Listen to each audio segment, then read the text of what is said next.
What's going on, everybody? It's your man, Brain44, coming at you with episode number 30 of Downloadable Brain.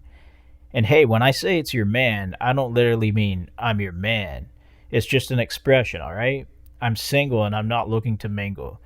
Something I like to say as of late is that if somebody would offer me a rushed marriage or a bullet, I would simply choose the bullet and tell them if you shoot me, just make sure you aren't taken away in handcuffs. It's illegal to shoot people, so make sure to abide by the law, ladies and gentlemen. Anyways, how you guys doing? I'm not doing too bad over here. Been learning to come to understand how humiliation rituals work in different forms. Like, as far as humiliation rituals go, if you're on the internet doing something similar to me, like podcasting or recording music, people who are clout chasers will jump on whatever topic is being mentioned. So a lot of people were talking shit on me and just decided they would slander me to level up. All I can really say regarding that is that it ain't no fun when Ray Liotta's got the gun. And I don't mean I literally carry a weapon or have a gun. I'm just saying that, like, metaphorically, because my microphone itself is a weapon. So if somebody manifested from a humiliation ritual on me, basically they could continue to do it every day and continue manifesting from the humiliation. But somebody needs to do the most to suppress my come up, because when I can transmute that negative energy, now you're actually manifesting somebody from a humiliation ritual who is coming back in a different sort of way. So you can try to bully me and make yourself look good, but you're probably actually doing less and doing the most to try and make me feel like I'm less, and it doesn't work. It just comes back to bite you in the ass when I speak. And that can relate to both podcasting and music. But today's topic of discussion is going to be called Humbug. You know how the Scrooge was hating on Christmas? Well, I kind of like that. I said this guy makes an excellent point. What is Christmas but a pointless festivity to celebrate materialism and waste money? Humbug, I tell you. Humbug. So I mentioned humiliation rituals, right? But let's talk about how humiliation rituals can also work its way into families.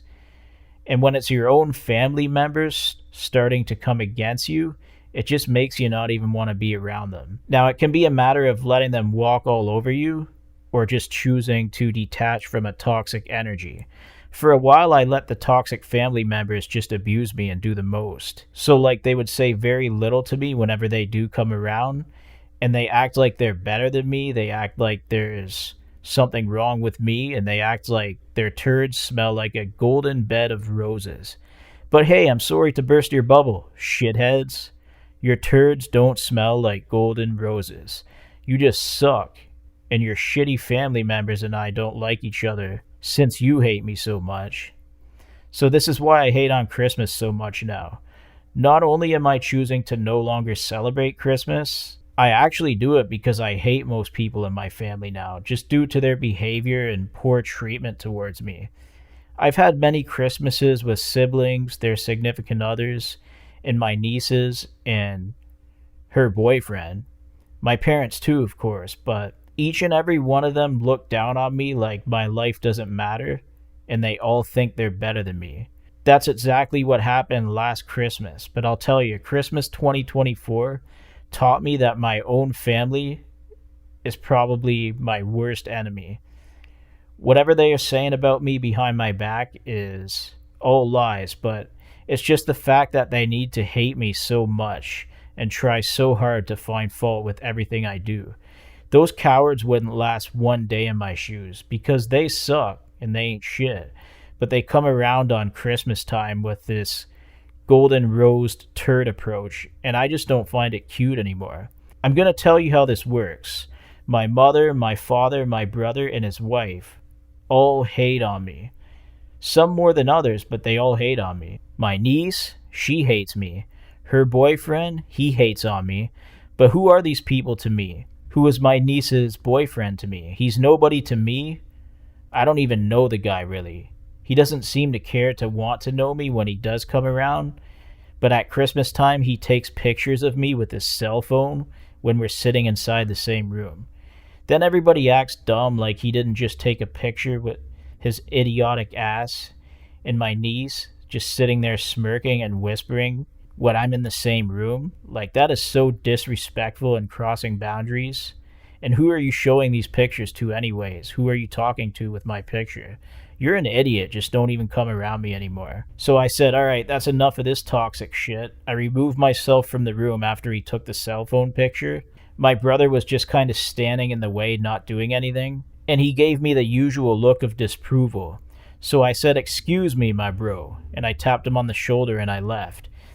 Everybody had a Christmas dinner and I made sure to stay absent. I just didn't want to talk to them.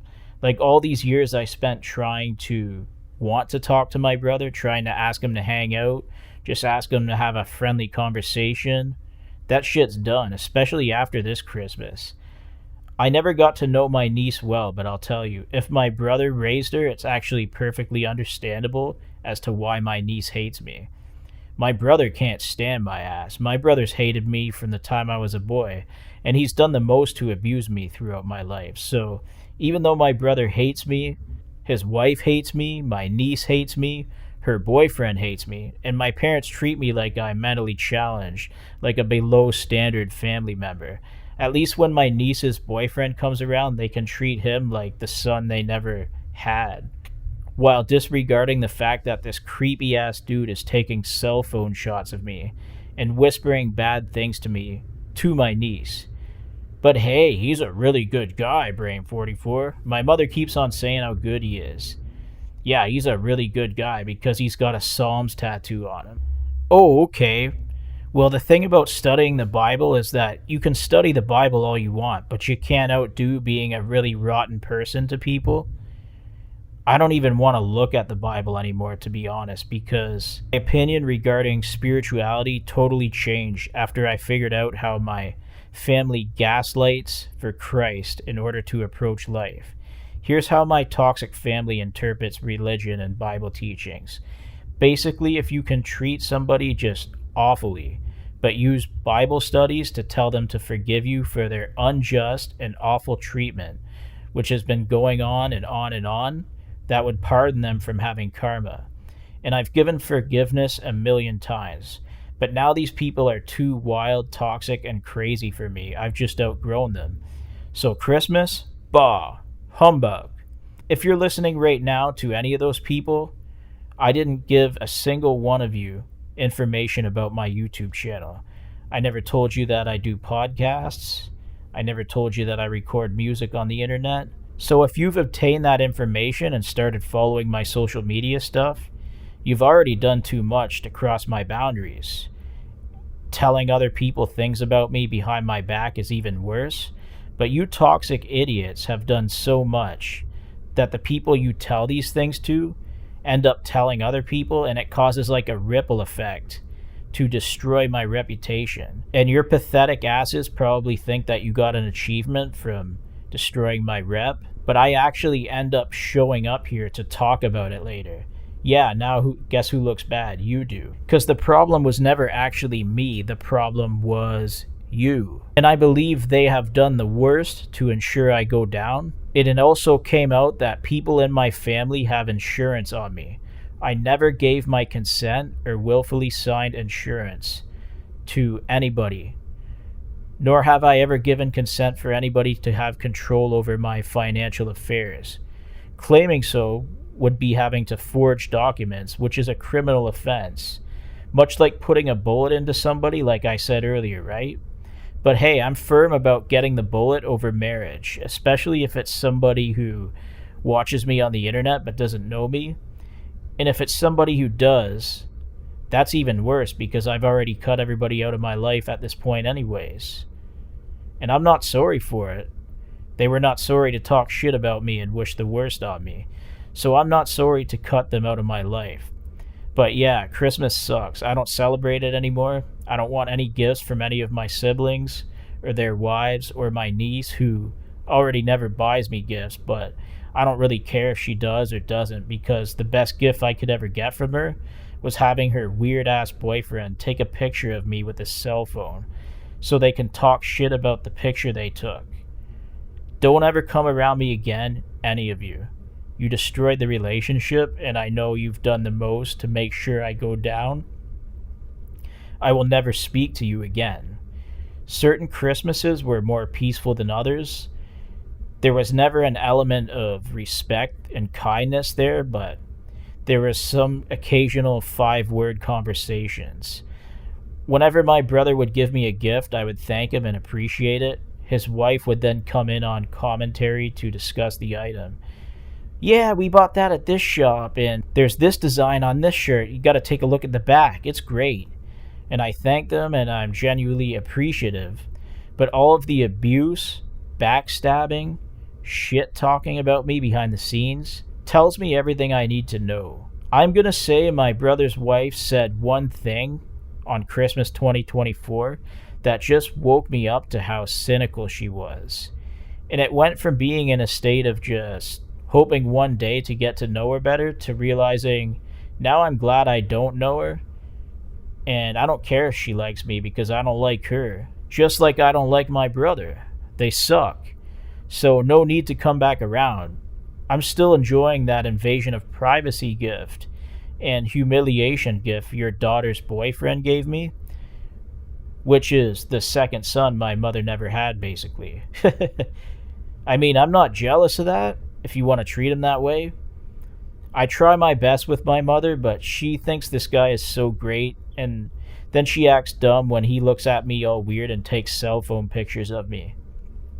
Listen, never come around me again, and if you try, I'm just not going to be in the same room, but if you do come around, I'm going to make sure I somehow make it a point to publicly address your ignorance, and I'm going to expose every one of you on my podcast for it. So Merry Christmas. You better stay in your own lane, and I'll stay in mine. I'm working on myself currently and building something here. Nobody in my family ever has permission to access any of it, though. I will live to be 100, but if I kick the bucket before then, I don't want any of my things to ever go to anybody in my family, anybody who is married to my family, or anybody who calls themselves my friends, since all my friends turn their backs on me anyways. And the rights to my music and the rights to my podcasts, none of that will ever go to any of my family or any of my friends or anybody that they're associated with or married to in my family. These are people who talk shit on me without including me in the conversation.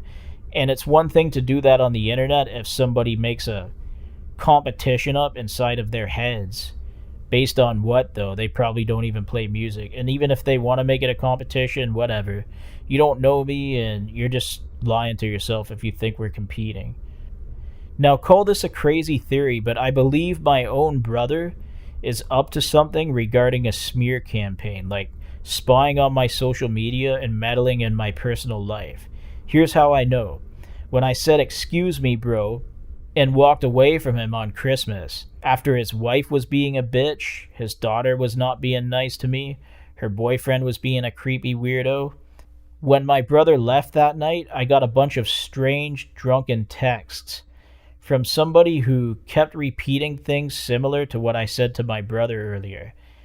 And that's exactly who I believe it was, but I never gave him my cell phone number. I never gave my number out to anybody because I want that information to be kept private, but somehow he did something to get it. Don't ever speak to me again. Don't ever text me again. I didn't agree to any insurance policies.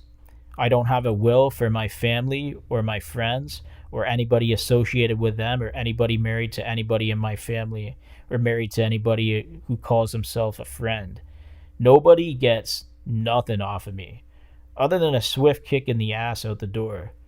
You're not going to be coming around me again, and if you try, I'm going to embarrass you on this podcast. I will never forgive you for obtaining my cell phone information without my permission.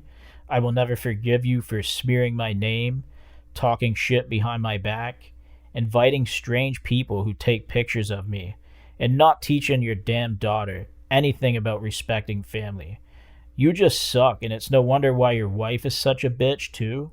Misery loves company. Hey, I'll tell you what, none of you are my family, even if we're related.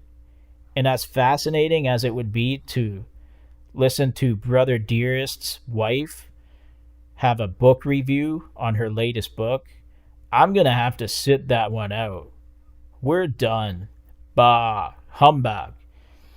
I'm never gonna celebrate this pagan holiday again, which is meant for your pagan wife and her pagan family to enjoy the pagan tradition without needing to bother associating with me at all. Santa Claus is a fat bitch.